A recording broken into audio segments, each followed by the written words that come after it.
Hello, and welcome to today's SSP webinar, Who's Wagging the Dog? The Role of Funder Mandates in Defining the Needs of End Users, the third in our 2015 series. We're very pleased that you can join us today. I'm Gerald Lillian, CEO at Allen Press and your organizer for SSP's webinar program. First, we need a quick favor from all of you out there. SSP is attempting to better understand the viewership and impact of our webinars. We hope you are about to enjoy this webinar with a room full of engaged colleagues today, making the most of this educational resource. Please take a few seconds to help us quantify the reach of our webinar today by completing the poll you will have on your screen. Rest assured, we're not seeking this information to make decisions about pricing. Rather, we just want to understand the value of our professional development resources since we can't see or count your smiling faces out there. Before we start the webinar, there are just a few housekeeping items to cover. Your phone will be muted automatically in consideration of our presenters and your fellow webinar participants. Please use the text chat feature set to organizers and panelists only to send in questions or to notify us if you are having technical difficulties. All questions today will be saved until after all panelists have spoken. Please specify to which presenter you would like your question directed so our moderator can be sure to pose it to the correct presenter. At the conclusion of today's presentation, you will receive a webinar evaluation via email. We encourage you to provide feedback so we can continually improve the SSP webinar program. You will also receive a link via email to the recorded broadcast of the webinar and to the slides. So let's get started. Our moderator today is Jonathan Adams, Chief Scientist at Digital Science. Previously, he was the lead founder of Evidence Limited, which developed decision support solutions for customers globally, and Director of Research Evaluation for Thomson Reuters. Jonathan led the 2008 review of research evaluation in New Zealand and was a member of the Australian Research Council Indicators Development Group for his Research Excellence Assessment. Jonathan has worked at a number of academic institutions in the UK, including Imperial College London.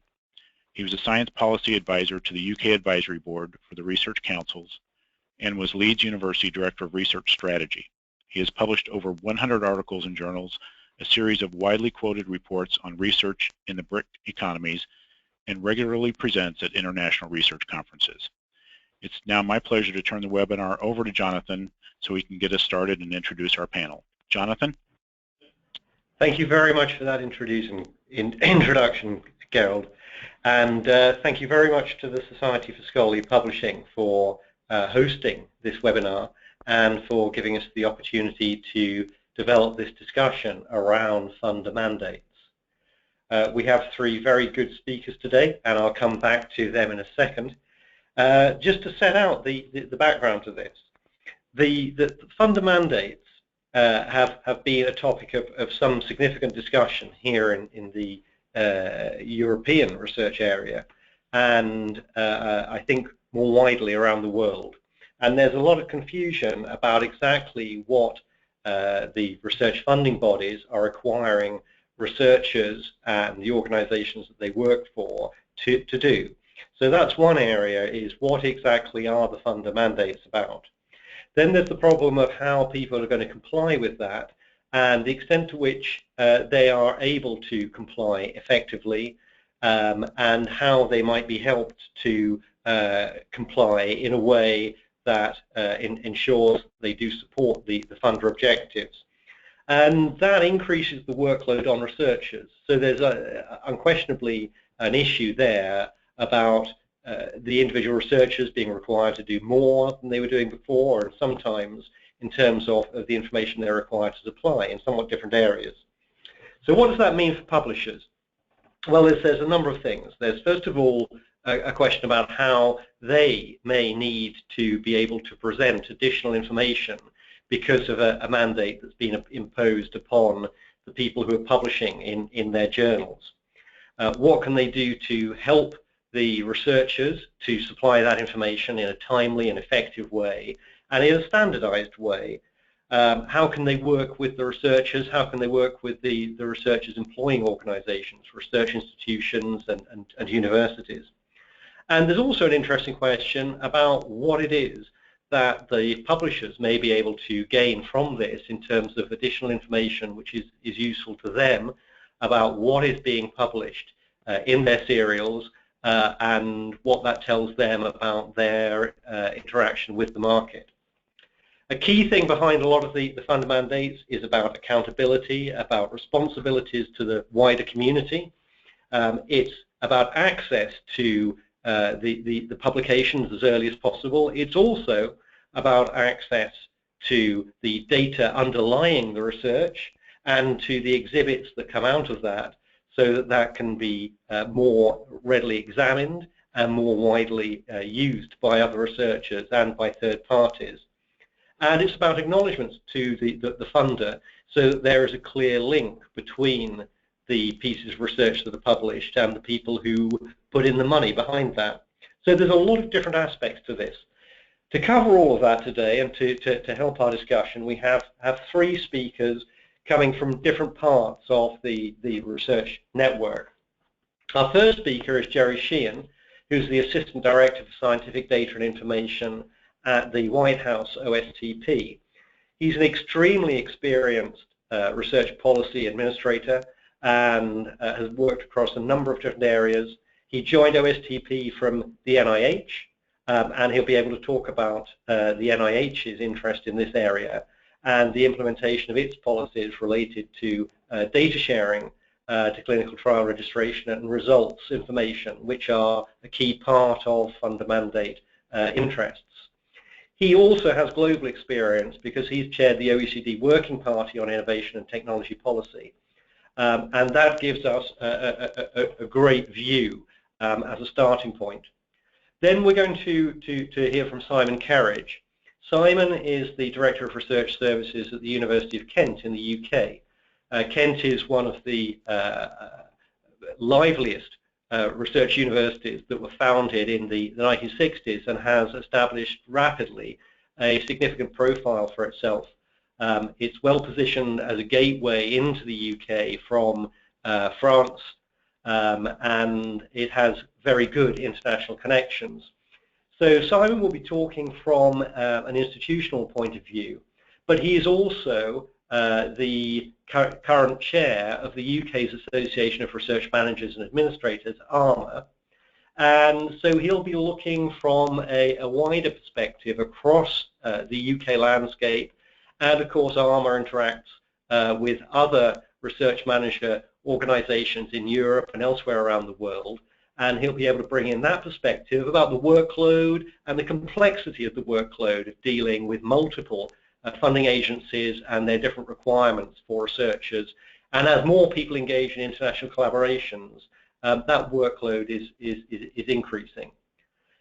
The third speaker is Kirsty Weddings. She's a product manager at Crossref, and she will be bringing in the view from that side. She's responsible for bringing new services into production, and Crossref has 5,000 publisher and society members, so she has a very, very wide perspective from that background. She's been working in information in the information industry for over 15 years, and she's had a number of different roles in that.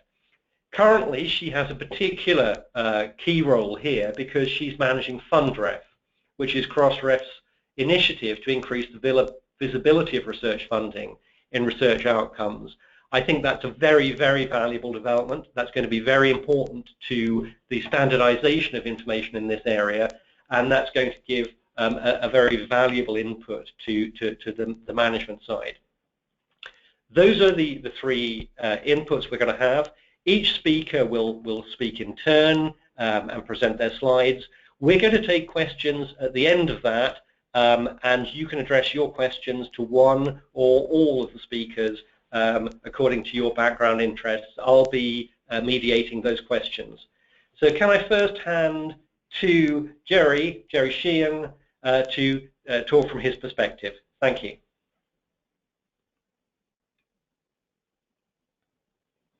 Okay, well, good morning. This is Jerry Sheehan, and thank you for that introduction. I'm very pleased to join the webinar this morning, and what I'd like to do is give an update and an overview of some of the developments in the U.S. and around funder mandates, in particular those that relate to U.S. government science agencies, federal government science agencies. And as Jonathan had suggested, Having spent time at the NIH previously before joining OSTP, I can also give some insight into some of the lessons that we learned from the NIH experience with public access, and perhaps leave for some of the discussion an opportunity to talk about some of the digital data activities that are taking place there as well. So I think it's probably no surprise to those who are joining the webinar today that in the U.S. the notion of funder mandates is becoming much more widespread. I think both in the public sector as applies to government funding agencies, as well as in the private sector with funders of research from private foundations. And these mandates aiming to advance this notion of open science, which is increasing the access to publications, to digital data, and to other types of outputs that are associated with the funded research. And some of these other outputs might include things like software and other tools that are needed to analyze the data, or might have been one of the outcomes and outputs of the research process itself.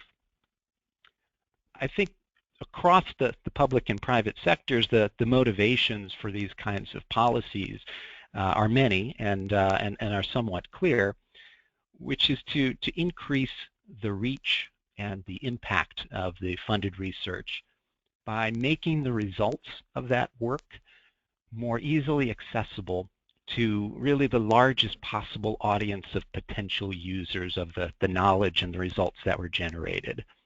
And these users, of course, can include the ones I think we typically think about, other researchers, those in the research community, but increasingly we're recognizing the role of other users in industry. This can be established companies, it could be small businesses, it can be entrepreneurs who are looking for new ideas or new knowledge to bring into their own activities. It includes educators, teachers, and students at almost all levels within the educational system, and increasingly the public, both the informed public and members of the general public. And I think what you'll see in the U.S. is a kind of growing recognition of the role of all of these different players in advancing not just science, but in advancing innovation through different types of open innovation models, citizen science, crowdsourcing, and other efforts to advance science and innovation, much of which can be fueled by greater access to the results of funded research. Of course, in the case of publicly funded research, funded by governments, there's an additional motivation for these open science efforts, which is providing the citizens and taxpayers with access to the results of the research that their tax funding, their tax dollars in the U.S. have supported. And I think that gives an extra motivation for this type of work. So within the U.S. government,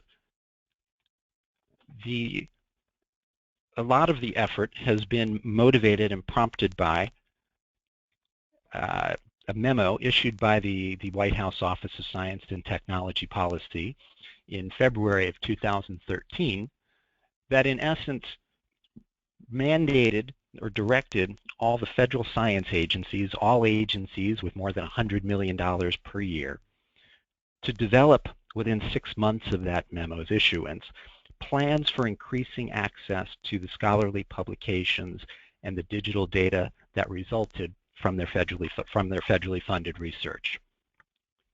And you're probably all very familiar with this memo. It sparked quite a bit of activity here in the U.S., although I would note that several agencies had in place prior to this date of February 2013 had policies to increase access to publications or data resulting from their their funded research. The U.S. Geological Survey, the U.S. Agency for International Development, NIH, and others had policies along these lines. What the memo was attempting to do was expand those kinds of policies across the major U.S. federal science agencies to bring to an even higher level and the activities around open science.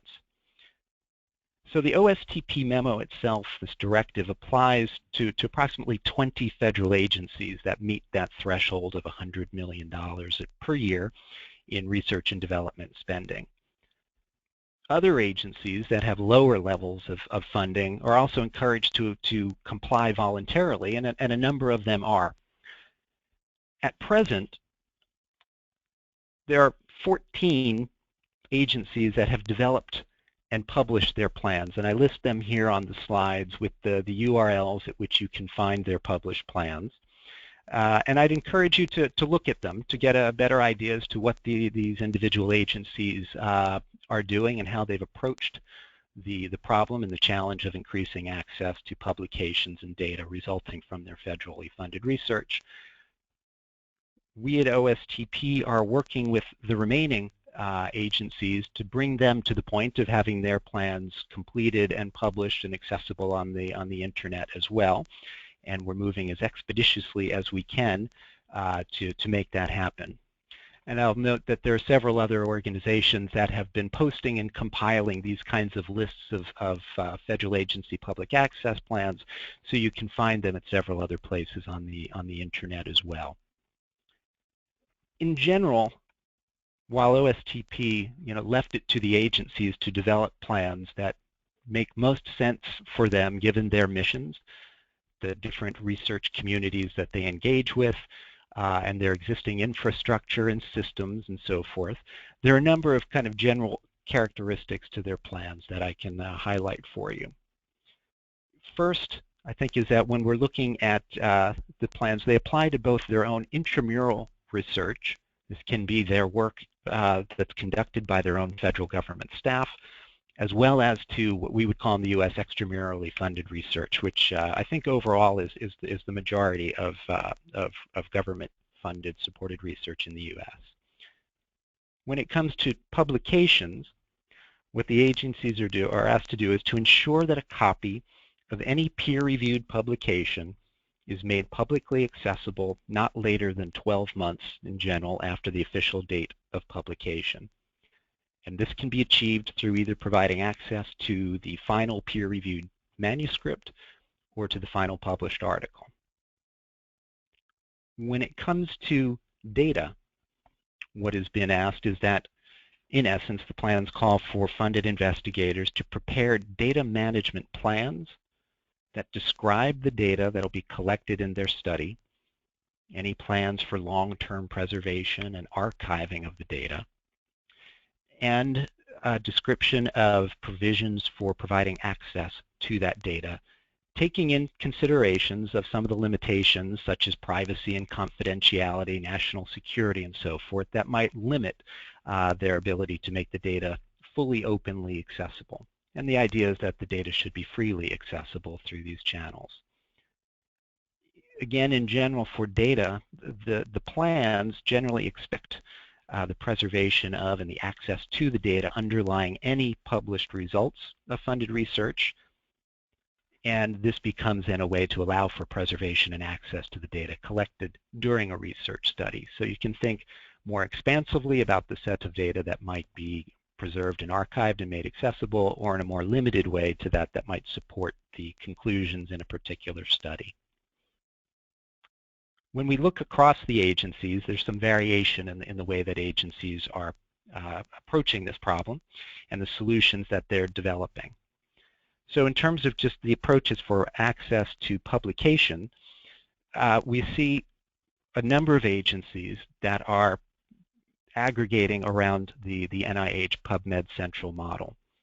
So in addition to NIH, which has made use of PubMed Central or PMC for many years now, the other agencies of the Department of Health and Human Services, the Veterans Administration, agencies such as NIST and NASA have announced that they'll be using PubMed Central to make their publications accessible and to provide preservation and access services. And what this will do, in effect, is provide a very comprehensive archive of articles, both final versions and or the final manuscript, of health-related research in particular, in a XML format, in a single archive.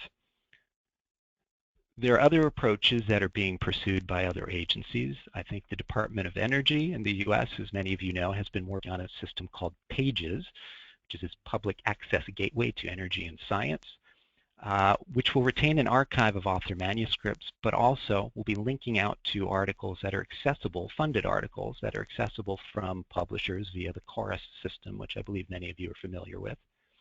And other agencies are also considering working either with a DOE or on their own in collaboration with CHORUS to make funded articles accessible to the public. Several other agencies that have infrastructure in place for providing access to relevant publications are also building on those systems for their public access solutions. So you'll see the Department of Agriculture, the USDA in the US, developing a system called PubAg to make its funded articles more accessible. And for example, the CDC, Center for Disease Control and Prevention, will also be using its existing STACS system connected to the PubMed Central system, since they are one of the agencies of the Department of Health and Human Services. To date, all of these agencies have been adopting 12-month embargo periods before they'll make the articles, maximum, I should say, embargo periods before they'll make articles accessible. And all are required to have some sort of a petition process in place to allow the stakeholders to petition for a change in the embargo period in either direction, making it shorter or making it longer, depending on the type of science and the way that the field is evolving. So despite, I think, the different systems that are being established by agencies, agencies are also beginning to work together to improve the interoperability among the various repositories and to improve the consistency among their policies, so that things can be as simple as possible for both the investigators, authors, as well as users of these systems. When it comes to data management, I think, as I had mentioned, most of the plans are now looking for data management plans and are investigating solutions for creating inventories of data sets that have resulted from their funded research.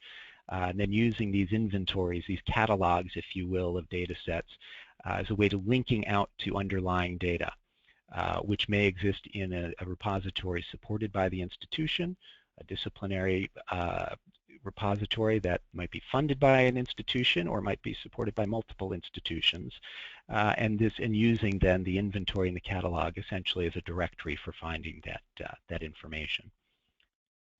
Agencies are at different points in their implementation process, but many of them are moving quite rapidly into the implementation phase now, having completed their planning. Many have effective dates of the beginning of this month, October 2015, or January 2016, to put in place the requirements on their intramural and their extramural investigators to begin to comply with these requirements for making their data and their publications accessible. And we'll be watching these activities very closely from OSTP to try to improve the efficiency and effectiveness of these systems over time.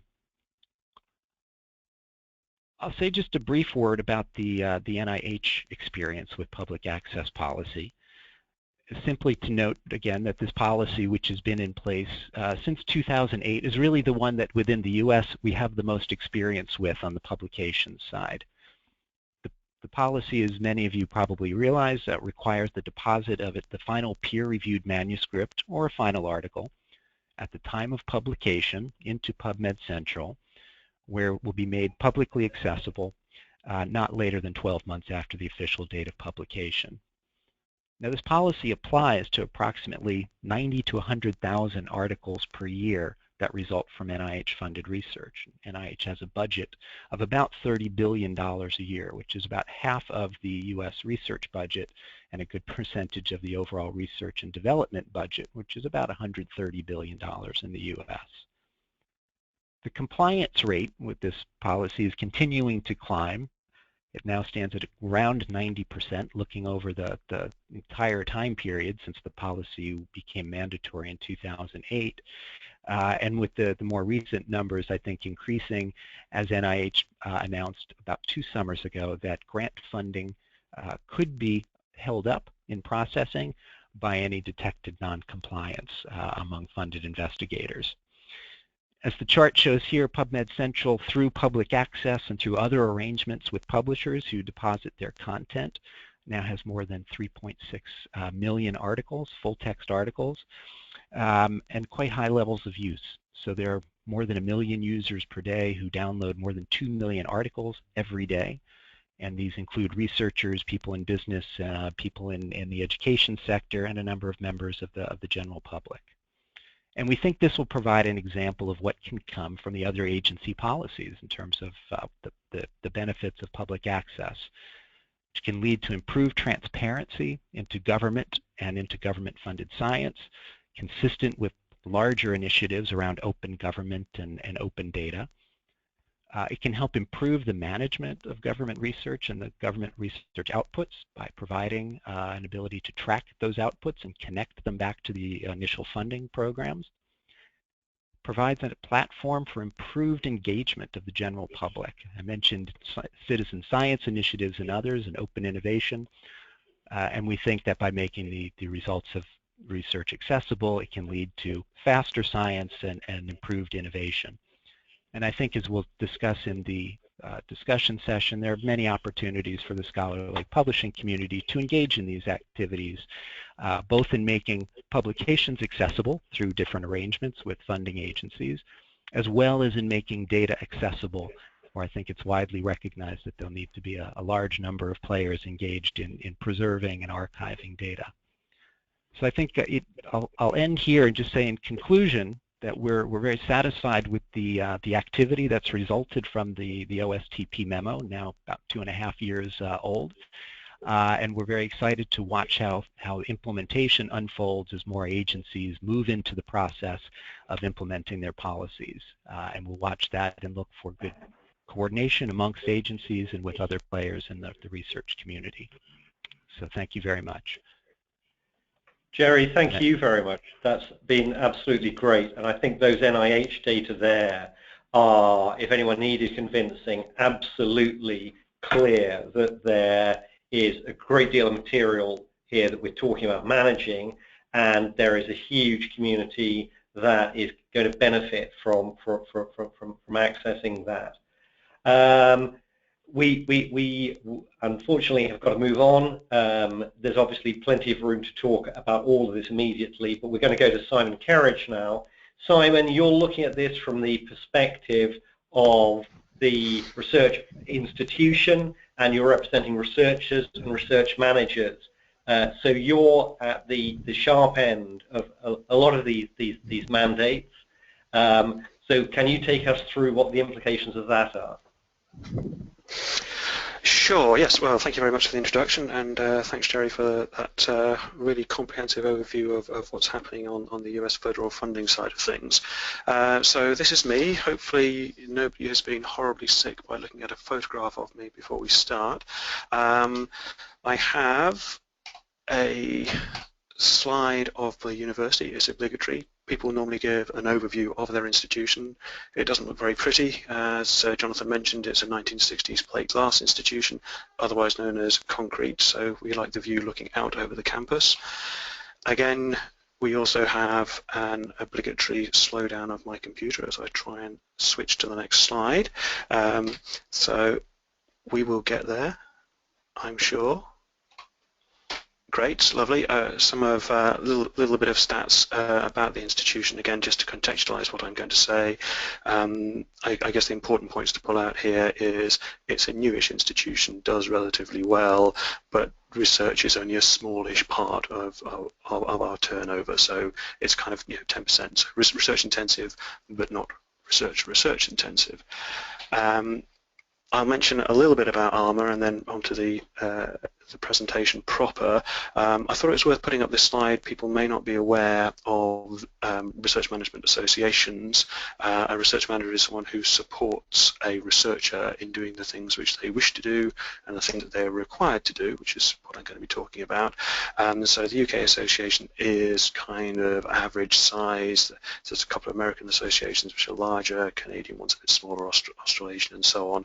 And if anybody's interested in finding out, the top conference to go to is the international one. Next year it's in Melbourne, or you could come to sunny Edinburgh in Scotland in 3 years' time. But personally, I'm looking forward to Melbourne more than Edinburgh. Okay, so what am I going to talk about? The UK environment, and by that I mean the various funder mandates that those who provide funding for research projects have. In the UK, we also have the other half of what we call the dual support system. So there is also core research funding given to institutions, and there are some mandates associated with that as well. Then, of course, as institutions, we have our own policies. Mandate is probably a bit strong, but these are other things that researchers have to contend with. And what that leads to is confusion amongst academic staff. I mean faculty and researchers, and then possibly a couple of ideas for what publishers might be able to do to help out the situation and ease the burden of everybody. So, funder mandates. In the UK, we have Research Councils UK, which is kind of the equivalent of NIH and NSF rolled into one, but obviously a lot smaller because it's a smaller country. The first thing to note is that there are embargoes allowed on open access, but the embargo is variable depending on the subject area, and that itself can lead into complications as to, well, which subject area am I in. The smaller numbers are for the medical and the hard sciences, and the larger numbers for the social sciences and arts and humanities. The open access mandate from RC UK only currently applies to journal articles and conference proceedings, so there's a little bit of a thing to get around your head first of all there in terms of, well, does it apply to this thing or not. They provide partial funding through a block grant to institutions, and by partial funding what I mean is they calculate retrospectively how many articles you had and work out what the average ABC cost might be, and then give you 45 or 53% of that funding, working towards it being fully funded in 5 years' time. But that 5 years' time always appears to be 5 years' time. We never actually get there. There are also expectations on open data, and although it is a mandate, the mandate is much looser in terms of it's sort of as appropriate and when you can, and try and get the license right. So there are harder issues in terms of what you can have done to you as a PI in terms of failing to meet the open access mandate than there is for the open data mandate. So it's kind of lagging behind a little bit. And the funding for that is part of the project cost rather than it being a block grant. So again, it's a little bit of confusion for academic staff there, for the faculty to decide how it is they're supposed to fund making their data available for 10 years, for example. So to summarize that, academic staff, faculty have to make their paper open access one way or another, green or gold or hybrid, platinum, whatever you want to call it. Well, they also have to acknowledge the source of funding and ideally put in the grant reference number, and by ideally I mean they have to do it, but again that's not the hard mandate, so it's all a bit woolly. And then if applicable, if appropriate, how can access to the underlying research materials, and most people think of that as being data, but it doesn't have to be data. It could be physical materials as well, so again it's very broad. Information on the web link there. Similarly, we have a large biomedical funder, the Wellcome Trust, which I think probably most people in the US are familiar with. They fund all over the world. Their open access covers, their mandate also covers monographs and book chapters, and again they're looking to extend that further. They have a strict 6-month embargo period allowable, so again there's a potential confusion there between, well, if you were funded by the Wellcome Trust with a 6-month and it was part funded by RC UK and they've got a 12-month embargo for the same subject area, then what do you do about that as a member of academic staff? They have a joint charities open access fund with about 5 other large medical charities which provide a block grant to about a quarter of the institutions in the UK, a sixth of the institutions in the UK, the sixth that they give the largest amount of project funding to. Other institutions, you apply on a one-by-one basis for open access costs, and basically the Wellcome Trust will pay for anything because open access is really at the heart of what they do. And again, a couple of links there. So that's just to highlight 2 different project funders which ostensibly have very similar goals and aims. They want everything to be open access, but there are slight differences in the exact requirements. So that's a problem for academic staff. I'll now quickly cover the other side of the dual support system, this core funding, which is determined by a thing called the Research Excellence Framework. Every 6 years we go through this national assessment exercise, and this drives what's called the quality related funding to UK universities for the following 6-year period. To give you an idea, Kent will over the next 6 years get about £120 million worth of core funding due to our performance in the last exercise, which was in 2014.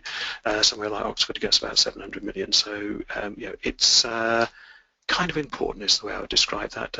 It's quite close to the heart of a number of institutions, and of course it's not just the money, it drives rankings and esteem and so on. And again, if you want to look it up, there's plenty of information there.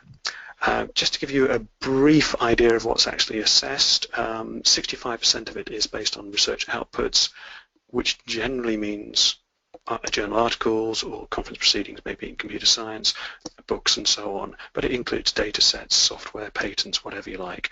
There's a whole section on impact, which I'm not going to talk about, and research environment I'm not going to talk about, but just to let you know that it's not just all on research outputs, but 65% of it. So it's 2/3 of that funding is based on the quality of your publications. For a publication to be eligible, it has to be being produced over the assessment period and authored or co-authored by someone at your institution. It's fairly straightforward. For the next exercise, we're assuming 2020 hasn't been confirmed yet. The one thing that we know for the next exercise is that in order for publications, and here I'm talking again about journal articles and conference proceedings only, from the 1st of April next year, they must have been open access at the point of publication, with an embargo period allowed and a small amount of time for toing and froing of exactly when was a publication period and so on. So that's a very strong mandate. If one of your 4 best publications isn't open access, it won't be allowable and your institution won't be able to submit it, and therefore it won't drive this large amount of funding. Of course, it's not as straightforward as that. From the following year, the mandate changes slightly to it must be open access from the date of acceptance, and again you can probably see straight away there are some issues there. There's a 3-month admin turnaround. That's all well and good, but it's quite likely for some publications that the date of acceptance will be 3 months before the date of publication. So we need to work with academics, with faculty, to change their behaviour so that they understand they need to let us know about a publication when it's accepted, which is kind of not the way they work at the moment. So that's quite a big issue. Okay, so Hei Policies, obviously I'll give you an example of the one from Kent in a moment. We are all RC UK and what we know about the next ref compliant, because we would be foolish not to be, but you can be compliant in a number of ways.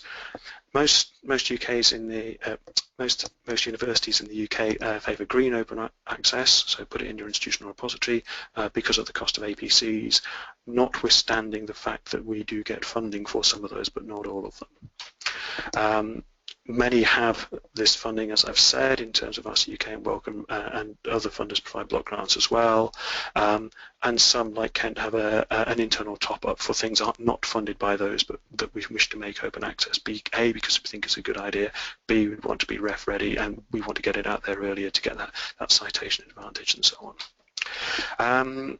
In terms of an internal mandate, sometimes there can be internal reasons for having that mandate. Monitoring how things are going and reporting, probably one of the best, most useful, most powerful mandates is if it's not open access, we won't include it when we're considering your internal promotion. So yeah, that can be a way forward.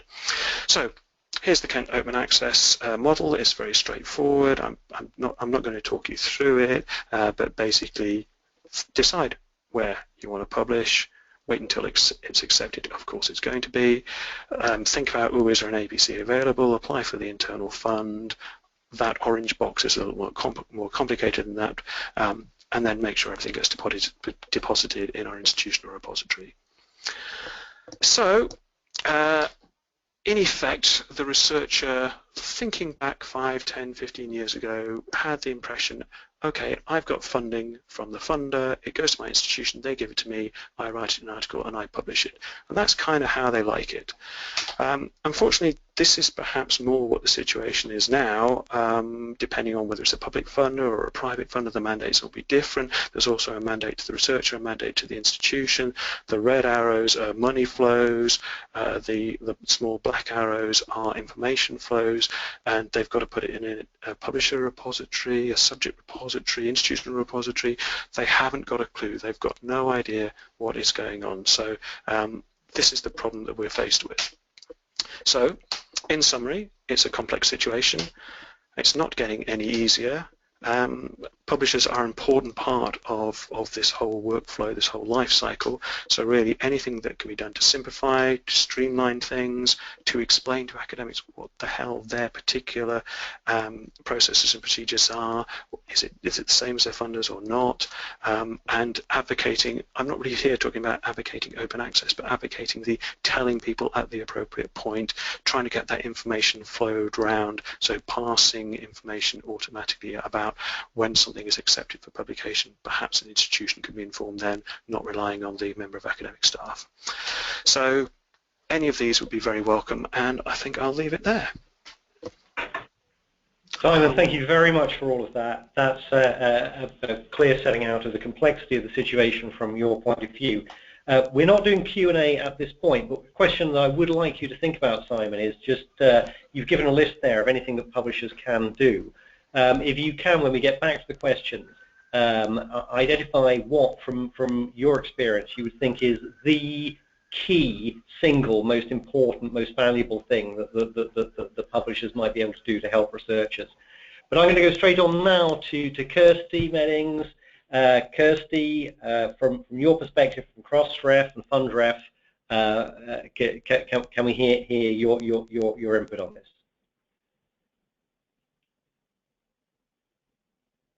Hello? I'm sorry, I have myself on mute. Let me start that again. Thank you. Yeah, I'm going to take a ever slightly different angle now and talk a bit about what publishers can actually do to help researchers and indeed institutions comply with the policies and mandates that we've been hearing about so far today. I'm going to skip very quickly through my What Crossref is slide. I think most of you here will be very aware of us. Over 5,000 members, mostly societies and publishers, but also including librarians, affiliates, all kinds of organisations, all different business models, all disciplines, a very, very broad membership. And we are the largest DOI registration agency. We're at 76 million DOIs when I last checked this morning. So I'm going to talk about our project to collect standardized funding acknowledgements from published content and making this metadata easily available to anyone, but particularly to funders themselves. We've heard from Jerry and Simon about the OSTP and the UK policy, so I'm not going to touch on those. But I did take a quick scan through the list of funder policies that's maintained by the Sherpa Juliet project here in the UK, and I just pulled out a handful of other funders who require OA publications from their researchers. And this really is just a few. The Juliet database, which is great, I think it's the only one of its kind, doesn't have huge coverage, but just to make everyone aware that it's not just the big government agencies, there are others who are requiring open access publication. One I would highlight is the European Commission's Horizon 2020 project, which is their funding period running from 2014, I think, to 2020. And the EC, with this new phase of funding, has moved from encouraging open access to mandating it for its researchers, and there's an awful lot of funding coming out of that. So just to give a little bit of background into Crossref's project, the funding data project that we have referred to in the past as FundRef, it was actually very directly triggered by the discussions that resulted in the OSTP memo in the US.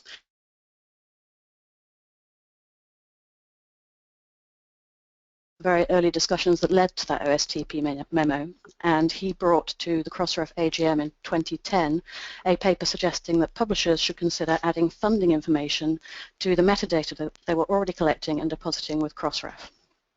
And this turned into a proposal that gained a lot of support and was formally presented and approved by the Crossref board the following year. And at the core of this was the recognition that if funders are going to require OA publication from their researchers, then publishers and funders need to be able to identify the funder at the time the results rather are being published. And this is information that's always been included in journal articles, but it's not been part of the standard metadata.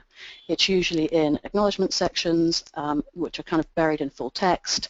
They're not really formatted. Each publication presents them in their own way.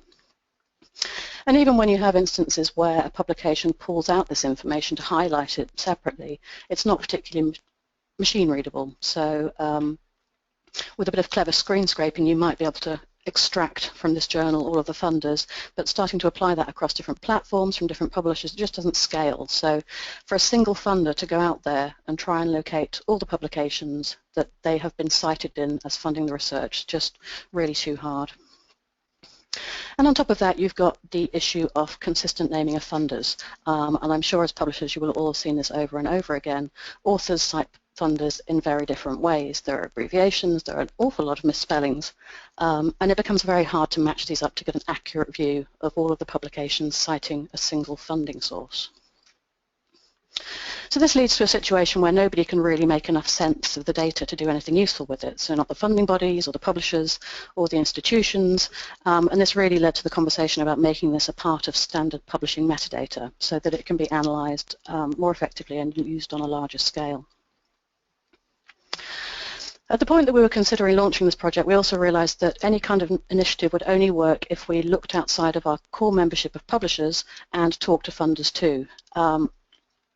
By collecting this funding metadata, Crossref's joining up two sets of very established processes that have long been undertaken by funders and publishers, one for managing the administration of grants and relationships with researchers, and the other for processing submitted manuscripts and dealing with authors, and of course authors and researchers being exactly the same group of people.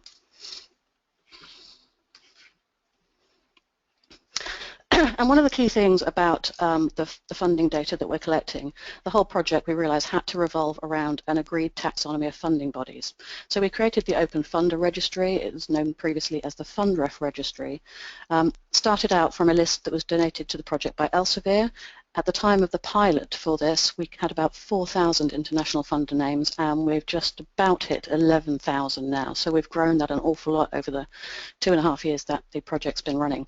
And this list is absolutely critical to the project. It's the one that publishers and their vendor partners use to make sure that the canonical name of the funder is contained in the metadata rather than the author's interpretation of that name. So I'm just going to briefly run through the steps that publishers need to go through to collect and deposit funding data with Crossref. There are two ways to collect it. You can either ask authors for that on submission. If you work with any of the big submission system vendors, they have this all built in already, and it's something they can switch on for you so that when your author goes to submit a paper, he or she is asked to also list out their funders and their grant numbers. Or you may prefer to look at the papers themselves. You have that metadata in there, it just needs to be pulled out and normalized. So either or a combination of those two things can be done to get hold of that funding data. The second step is some QA. We have been running this project now for 2.5 years. We are seeing quite a variation in the quality of data that publishers are depositing with that. And from talking to those who have been depositing so far, we realise that a lot of it comes down to the publisher or their vendors needing to do an element of QA on that. With the best will in the world, authors do not always cite things correctly, and there are small changes and corrections that can be made to make sure that actually the correct funder is being cited. And particularly if you're doing some kind of machine extraction of funder names from manuscripts, there are all kinds of opportunities for things to go wrong, for funder names to get concatenated, grant numbers to be pulled out in the place of funder names, and so on and so forth. Once you've done that, match the funder name to the funder ID in the Open Funder Registry, and then it can be deposited with Crossref, the funder name, the funder ID, and the grant number. And this is where it starts to get really useful, because at the point of deposit with Crossref, you've got these three things tied together: the DOI of a piece of content, the funding source or the funding sources, and the award numbers. So you can find any of these via any of the other. So the discoverability really ramps up at this point. And this means that anyone can search on it. Our search interfaces are very open, our metadata is very open. FundRef search interface here is one that we've built specifically for looking up a funding body and seeing papers that resulted from their grants. So this one particularly aimed at funders. And I'll just show you an example of how that works. It directs you to pick a funder name. Even if you start to type an abbreviation, we've got quite a bit of metadata behind those funders. So I've typed in NSF here, and it's pulling back for me all of the funders that we have who match that acronym. Important to note that there are countries next to those. One of the areas for confusion are funder names that are the same in different countries. There are national science foundations in a number of countries. There are national cancer institutes in a number of countries. So we want to make sure you're finding the right one. Here's a search I did on the Wellcome Trust. It's returned, what is it, just over 3,000 papers that cite Wellcome as a funder. Particularly of interest perhaps to publishers, over on the left there are a number of filters.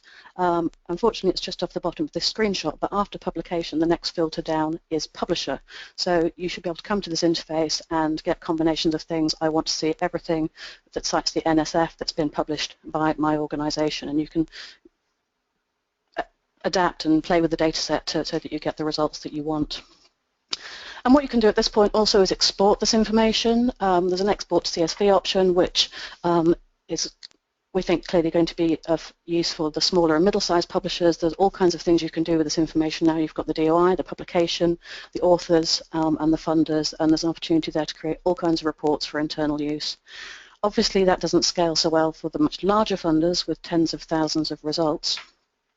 So for those, and indeed for anyone, our search API is also freely available.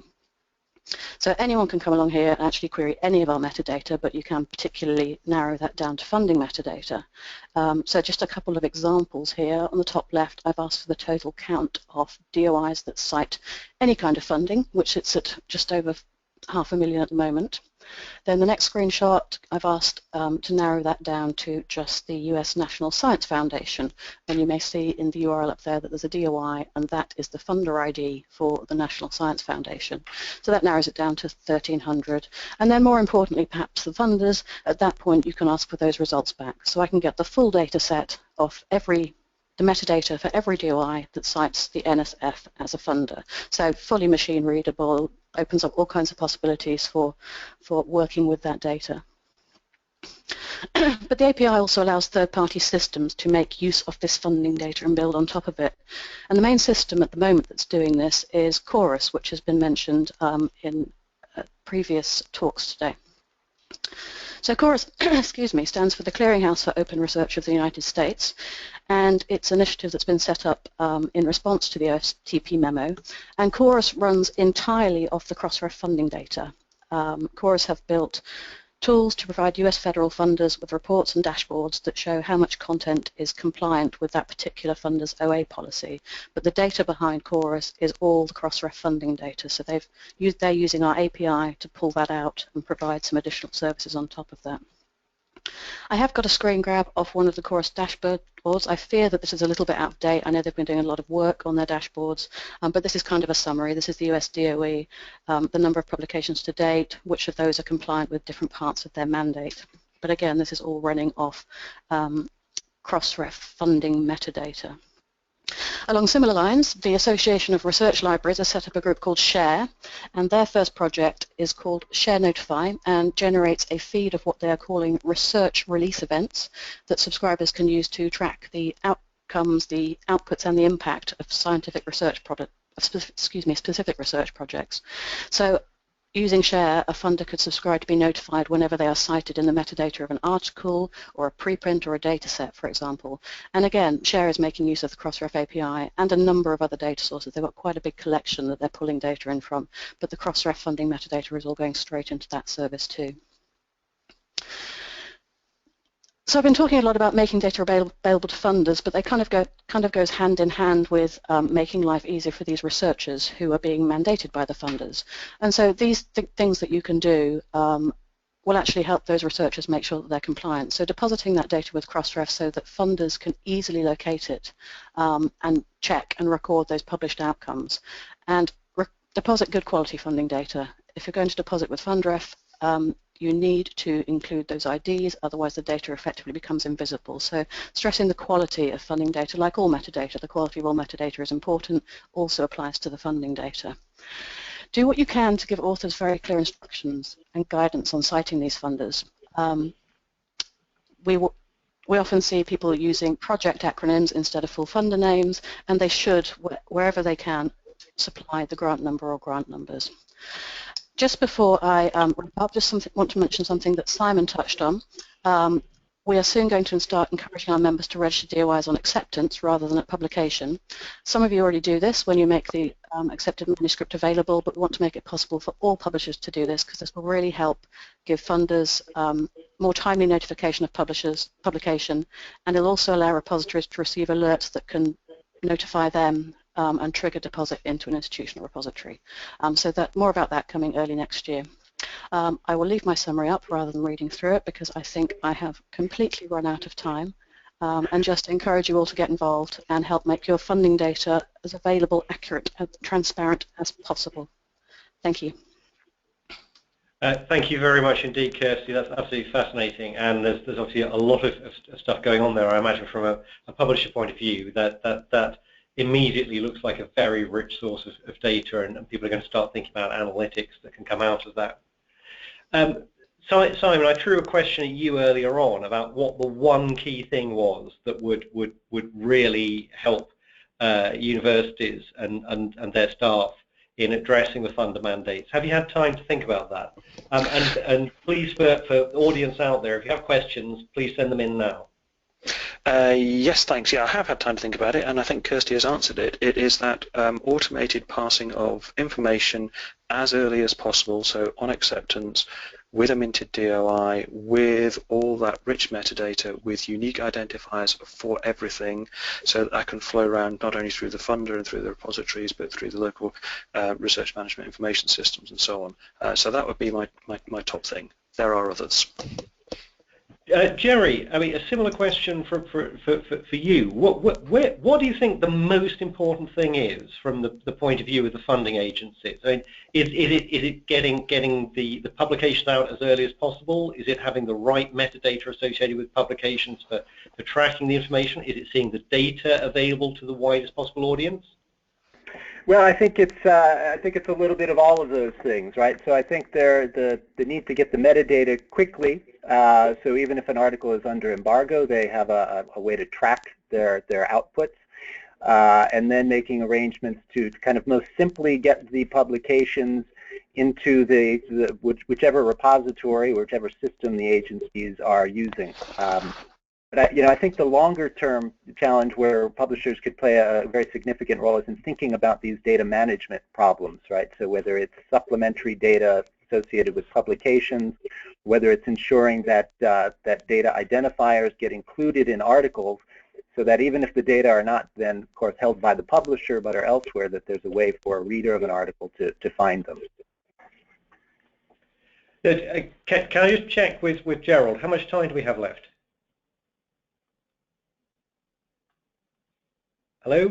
We are right at the hour, Jonathan, so we have time for a few more questions, but people may just drop off if they need to. Sure. But only a few more minutes. Only a few more minutes, though, please. Okay. I'm going to bounce back to Kirsty here. Kirsty, I mean, you just looking at the data that you had there and the way the statistics are building up. You were talking about continuing problems getting people to be entirely compliant. How do you see the picture developing over the next 12 months, and what can the institutions do to help disseminate this information about the system that's available? Well, I think from the point of view of what we're doing with the metadata collection, it's all about helping the researchers and authors to understand the importance of this, and that putting their funding acknowledgements into a paper is more than just that one paper, the impact it can have beyond that, that they need to be very clear that they're citing the correct funders, that they're citing, they're giving us the correct grant numbers, that all of this information is feeding into much bigger systems than they may be aware of. And then, in turn, making that into clear practical guidance for them. This is the best way. You're check how your funder wants to be cited and make sure you're doing it that way. Just getting more understanding out there so that, I mean, they're the starting point for that information. and if it's wrong at the starting point, it doesn't stand much chance of getting through and being disseminated correctly. Sure.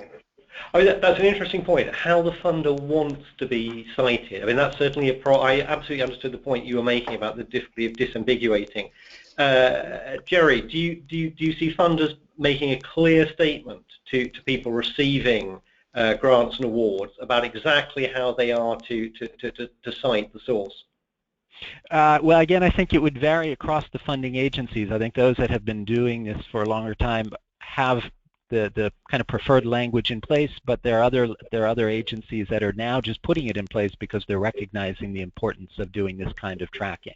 So I think you'll see improvement across the U.S. federal agencies over time, and having this kind of an authoritative list may be a great assistance in doing that. Okay, but possible question here for Simon.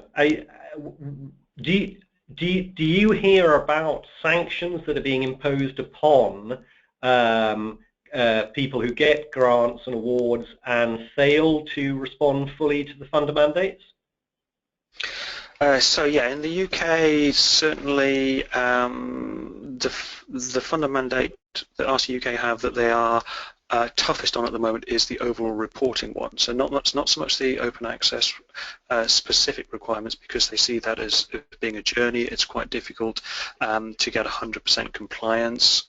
But if you don't tell your funder about all the things that you have done, not just the publications, but all the various other outcomes and outputs, then what that means is you will be unable to apply for further funding, very much the same as the US approach. So it's getting serious. Yes. Yeah. Okay. That's probably a good point to end this on. Thank you very much to Kirsty, Simon, and Jerry for their excellent inputs to this. Thank you to all of you who attended for listening to this and for contributing. And thank you again to the Society of Scholarly Publishing for hosting this and enabling us to have this discussion. It's going to go on. It's going to be important to a lot of researchers and publishers. It's a big policy area for further discussion. I'm sure we will hear more about this in the future. Thank you very much.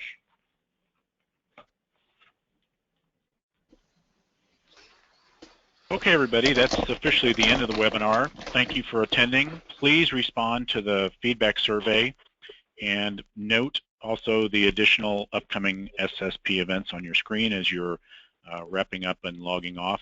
And one quick reminder, the SSP webinar that was scheduled for September 8th and had to be postponed, that will be coming up soon on November 10th. So hopefully we will see you joining us then. Thanks and have a great day.